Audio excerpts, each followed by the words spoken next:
بہت دور. اب اس پیپل کے درخت نے دیکھا کہ آپ صلی اللہ علیہ وسلم وہاں لیٹے ہوئے آرام فرما رہے. وہ دوڑتا ہوا آیا, چلتا ہوا آیا, بھاگا ہوا آیا. حضرت انس دیکھ رہے, حضرت انس اس بات کو دیکھ رہے, اللہ کے نبی آرام فرما رہے. وہ دوڑتا ہوا آیا اور آپ صلی اللہ علیہ وسلم کے قریب آ کر کے کھڑا ہوا کچھ دیر اور پھر واپس چلا. حضرت انس نے جب آپ صلی اللہ علیہ وسلم بیدار ہوئے تو کہا یا رسول اللہ ایسا ایسا معاملہ, میں نے دیکھا کہ وہ کیکر کا درخت ہے, ابھی ابھی آپ کے پاس آیا تھا اور کچھ دیر رکا پھر چلا گیا, کیا معاملہ ہے؟ اللہ کے نبی صلی اللہ علیہ وسلم نے اس درخت کی طرف ایک نظر اٹھائی اور نظر اٹھا کر کے کہا کہ اس درخت نے اللہ کی بارگاہ میں فریاد اور درخواست کی تھی, یا اللہ میں تیرے محبوب کا دیدار کرنا چاہتا اور میں اس سے دور تھا, اس لیے یہ درخت میرے پاس آیا اور کچھ دور رک کر کے اپنا دیدار کو میرا دیدار کر کے یہ واپس چلا گیا ہے. تو درخت مان رہے ہیں محمد رسول اللہ اللہ کے پیغمبر ہے اور ان کی بات ماننے میں 100% کامیابی ہے. مطلب ایک اور درخت, شجر, حجر تمام کے تمام نے نبی صلی اللہ علیہ وسلم کی رسالت کو مانا ہے, نبی صلی اللہ علیہ وسلم کو مانا ہے. آپ صلی اللہ علیہ وسلم ایک مجلس کے اندر بیٹھے ہوئے, ایک مجلس لگی ہوئی ہے, اس مجلس میں آپ صلی اللہ علیہ وسلم بیٹھے ہوئے ہیں. ادھر سے ایک بدبو آیا. اسلام سے پہلے عرب لوگ گوہ کا شکار کیا کرتے تھے. گوہ ایک جانور ہوتا ہے جو چھپکلی کی طرح ہوتا ہے, اس سے بڑا ہوتا ہے, تو گوہ کا شکار کیا کرتے تھے اور اس کو کھایا کرتے تھے. اب آپ صلی اللہ علیہ وسلم کی مجلس لگ رہی ہے, ادھر سے ایک بدبو گوہ کا شکار کر کے آیا, اور جب شکار کر کے لایا تو وہ جانے لگا. دیکھا کہ آپ صلی اللہ علیہ وسلم کچھ ساتھیوں کو لے کر کے بیٹھے ہوئے ہیں اور ان کو سمجھا رہے ہیں, دین کی دعوت دے رہے ہیں اور دین کی تبلیغ کر رہے ہیں. وہ بدبو آیا, اس کے دل و دماغ میں کچھ اور چل رہا ہے. وہ چاہ رہا تھا کہ آج محمد رسول اللہ صلی اللہ علیہ وسلم کو ان کے ہی ساتھیوں کے سامنے خاموش کیا جائے, لیکن اس کو یہ نہیں پتا کہ تیری تقریر کیا لکھی جا رہی ہے اور تجھے پتا نہیں کہ یہاں جا کر کے کیا بننے والا ہے. محمد رسول اللہ کے غلاموں میں تیرا بھی نام لکھا جانے والا ہے. وہ کہہ رہے گئے اور جا کر کے محمد رسول اللہ کی بات کہہ رہے, اچھا تم ہو جو اپنے آپ کو محمد کہلاتے ہو, تمہارا ہی نام ہے محمد, جو اپنے آپ کو کہتے ہیں کہ تم اللہ کے نبی ہو, اللہ نے تمہیں رسول بنا کر کے بھیجا ہے,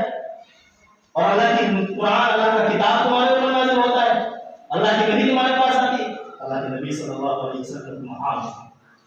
تو اس نے فوراً ایک گھر ایسے گوہ نکالی, وہ مری جو رسی میں باندھ رکھی, رسی بولی فراہم مری گئی کافی دیر کا اس نے شکار کر رکھا تھا, صبح تقریباً اس نے شکار کیا ہوگا, وہ مری ہوئی ہے, مردہ ہو. اس نے یوں پھینک اور یوں پھینک کر کے کہنے لگا کہ اگر یہ گوہ آپ کے رسول ہونے کی گواہی دے دے تو میں آپ کو نبی مان لوں گا, ورنہ میں آپ کو کسی بھی صورت میں نبی ماننے کے لیے تیار نہیں. آپ صلی اللہ علیہ وسلم نے جب یہ دیکھا نا تو میرے نبی کو دیکھو, یہاں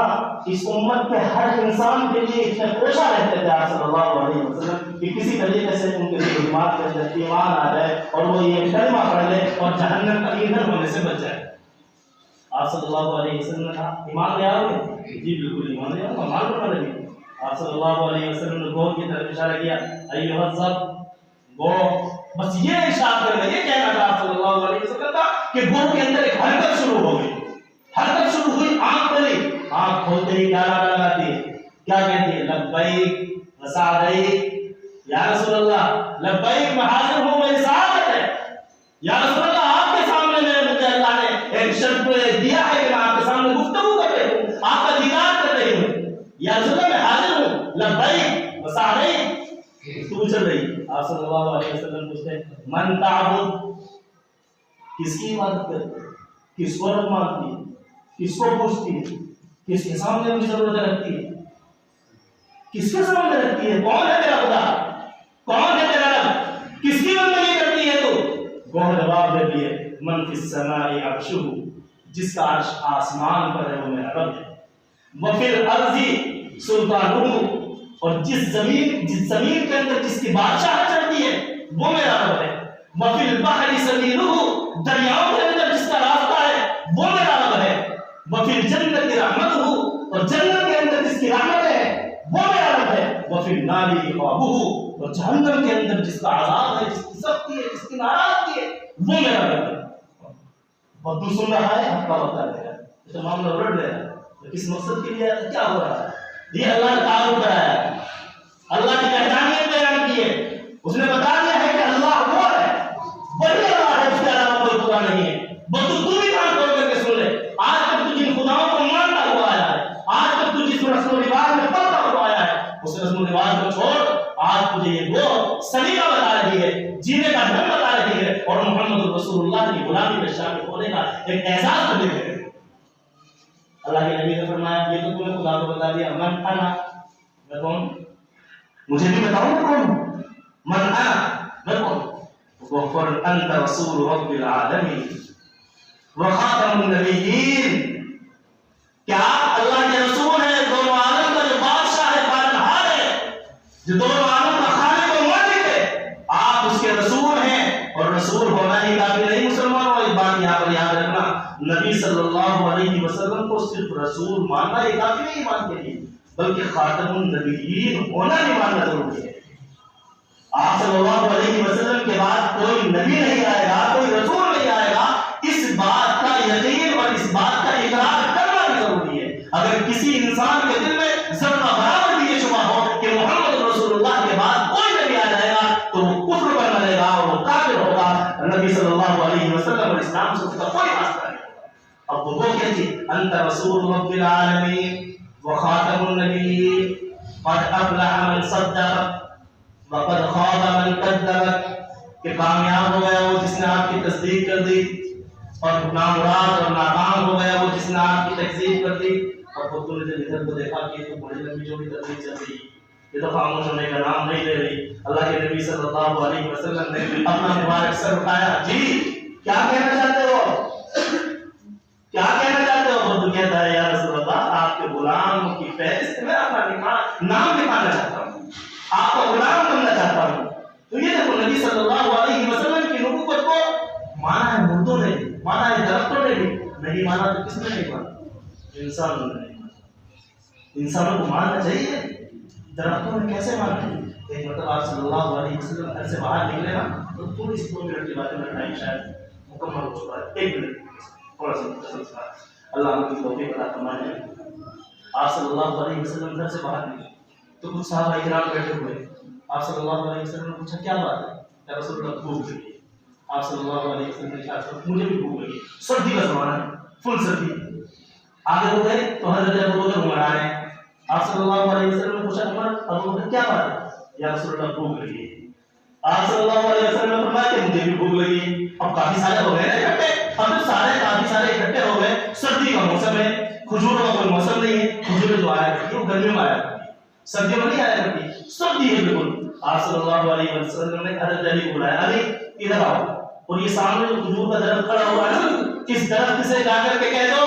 کہ تم کو اللہ کا نبی محمد رسول اللہ، اللہ کا حبیب یہ حکم دیتا ہے کہ تم ہمیں تازہ کھجور پیش کرو۔ حضرت علی رضی اللہ تعالیٰ عنہ تھوڑے تھوڑے اس درخت کے بعد اور جا کر کے اللہ کے رسول کا پیغام سنایا، اللہ کے رسول کے پیغام کا سننا تھا۔ خدا کی قسم اس درخت کے تر و تازہ کھجور، اس چادر پر جو چادر نیچے بچھا دی گئی تھی، یقین ہے تم نے صحابہ کرام کا کیسا تھا کہ کہنے سے پہلے چادر بچھا دی گئی اور جیسے ہی کہا تو کھجور نے تر و تازہ کھجور پیش کر دیے، اور اتنے برسائے کہ وہ چادر بھر گئی، اس چادر کو اٹھایا گیا، تمام صحابہ کرام نے پیٹ بھر کے کھجوریں کھائی، اور کھجوریں کھانے کے بعد جو کھجوریں بچ گئی نا، پھر آپ صلی اللہ علیہ وسلم نے حضرت علی سے کہا علی ان کو لے کر کے چلے جاؤ، میرا لخت جگر حضرت فاطمہ ان کی طرف اشارہ فرمایا کہ پتہ نہیں کتنے دن سے بھوکی ہوگی، ان کے پاس لے جاؤ، وہ بھی کھا لیں گے، میرے بچے بھوکے ہوں۔ مسلمانوں ہمیں ان واقعات سے اور ان چیزوں سے ہم دیکھو ان باتوں کو سن کر کے نکالنا نہیں ہے کہ بس سنا کہ مزہ آ گیا اور مزہ آنے کے بعد بس یہ مزہ یہیں تک رہ جائے۔ اس مزے کو اپنے سینوں کے اندر، اپنے دلوں کے اندر محفوظ بھی رکھنا ہے اور ان پر عمل کرنے کی بھرپور کوشش بھی کرنی ہے۔ اور تمام چیزوں میں خاص طور سے علماء اور کابرین میرے بیٹھے ہوئے یہ سارے، ان کی جماعت جو بیٹھی ہوئی ہے ان سے اپنا مشورہ کرنا ہے، اور ہر کام میں مشورہ جب ان سے کریں گے تو انشاءاللہ ہماری زندگیوں میں دین بھی آ جائے گا اور ماشاءاللہ عمل کی بھی صورت پیدا ہو جائے گی۔